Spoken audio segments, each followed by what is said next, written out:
যারা ইমাম আবু হানিফা রাহমাতুল্লাহকে উল্টাপাল্টা কথা বলে, ওনাকে জিন্দিক বলে, তাকে ইমাম হিসেবে মানে না, তার মাযহাব সঠিক নয় বলে, তাকে মুরজি জাহমি বলে, তাদের ব্যাপারে বিধান কি?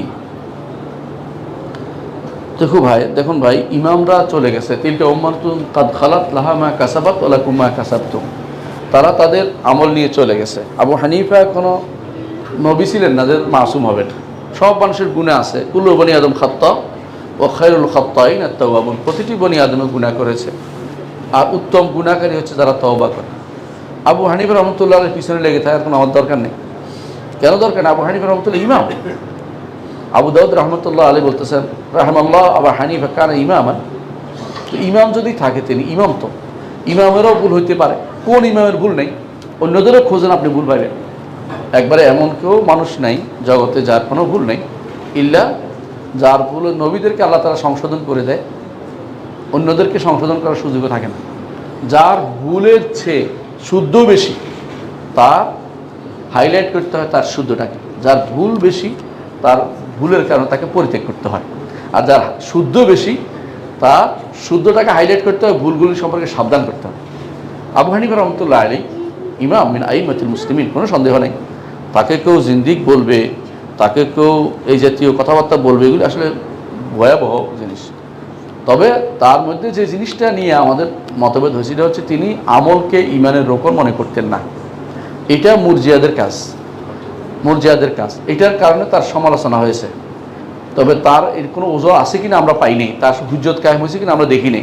এই জন্য তাকে আমরা এর কারণে তাকে খারাপভাবে চিত্রায়িত না করে আমরা আশা করবো যে আল্লাহ তাকে ক্ষমা করে দেবেন। অনেকগুলো নেক আমলের কারণে কিন্তু পথ দেখিয়েছেন, মানুষদেরকে ইজতিহাদের পথ দেখিয়েছেন, এবং মানুষদেরকে ইমাম শাফি রহমতুল্লাহ যেটা বলেছেন, মান আরাদা আন ইয়াতাবাহহারা ফিল ফিকহি ফাহুয়া আয়ালুন আলা আবি হানিফা, যে কেউ ফিকহের মধ্যে বাহার হইতে চায়, সমুদ্র হইতে চায়, সেজন্য আবু হানিফার ছাত্র হয়, পরিবারভুক্ত হইতে হয়। কারণ আয়াল হচ্ছে সুয়াল ও জবাব, আয়াল হচ্ছে প্রশ্ন উত্তর।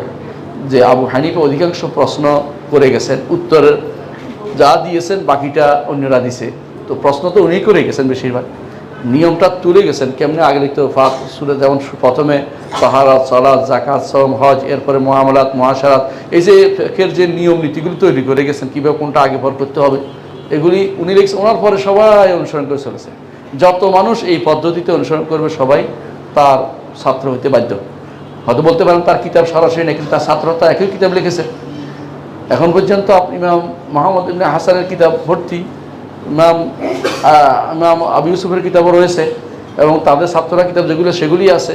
তো সুতরাং তারা ভুল করলেও 1 সওয়াব পাবে, আর শুদ্ধ করলে 2 সওয়াব পাবে।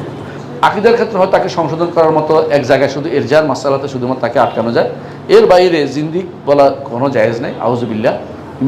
ইমাম আইম্মাতুল যে বলেছে তিনি নিজের উপরে জুলুম করেছে। আবু হানিফাকে কষ্ট দিলে ওনার যদি মনে খায়েশ পূর্ণ হয়ে যায়, বুঝে তো তার কী আছে, অন্তরে বেদি আছে, তার একজনকে কষ্ট দেওয়া তো আমার উদ্দেশ্য না, তার ভুলটাকে যেন না কেউ নেয়, এটা আমার বলার উদ্দেশ্য।